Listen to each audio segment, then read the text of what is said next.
Well, Catherine Bennell-Pegg is carving her name into the history books this morning, becoming the first qualified astronaut under the Australian flag. What an achievement. Incredible. The mother of two reaching for the stars after graduating from the European Space Agency. And she joins us now live from Germany. Hey! Catherine, you're a superstar. Congratulations.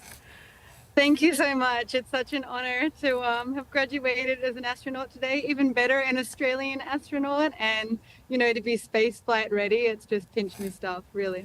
That's the best part about it. I mean, you're only 39. Talk about being an overachiever, a mother as well. You've just achieved so much already, and to think about what could possibly come for you is so exciting. Oh, thank you. Yeah, I'm so excited about the future. It's a really wonderful time to be an astronaut. Humans are on the cusp of making many more breakthroughs in space for benefit on Earth. There's really incredible research done up there into new materials like insulation for homes or new medicines and things like that. And not to mention, people are going back to the moon and to learn more about the Earth. It's just an incredible time. It's incredible just for you to have got here. As Sarah mentioned, you're a mum. You grew up on the northern beaches. You're more used to getting your toes in the sand and the surf, you would have thought. But the training must have been full on.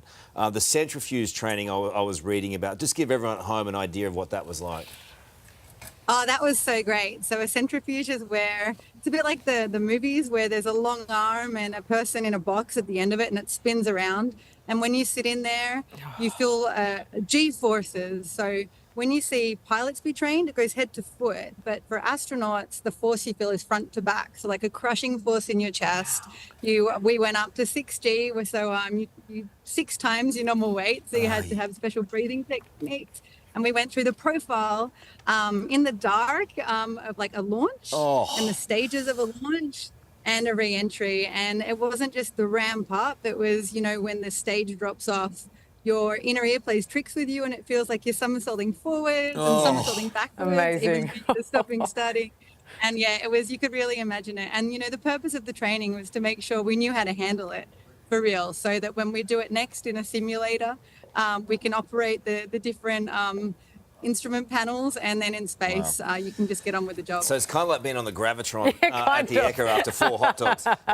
When do you think you might go into space?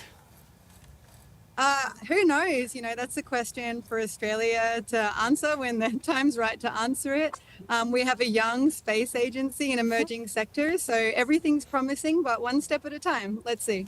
Yeah, I mean, I went to the ESA for a 60-minute story, and I sat through a simulation. That was hard enough, Catherine, let alone what you just described and what you've been through. I mean, what a feat to be the first Australian woman potentially in outer space.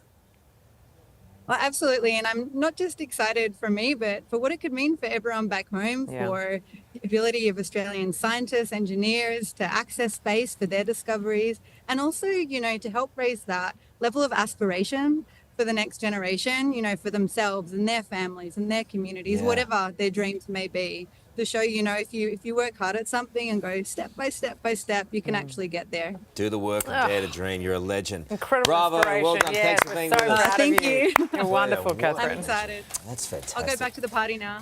Enjoy. Hey there, Today fans. Sarah and...